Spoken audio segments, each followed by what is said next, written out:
Basa Sunda, basa indung urang Sunda.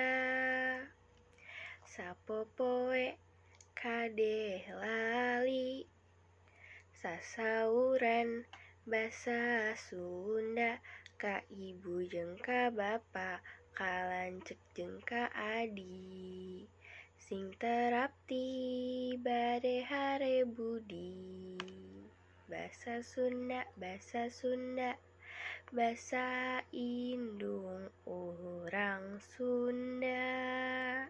Di sakola kitu deui, sasauran basa Sunda, ka ibu bapa guru, ka sobat babaturan. Sing giatna hormat diajarna.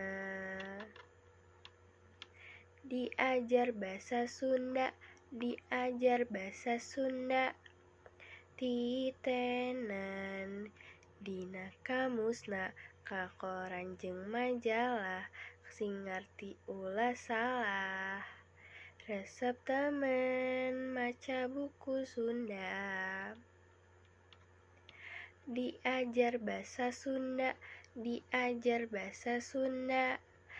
ditekan dina laguna, apalkeun haleungna, sing bantes kalimahna.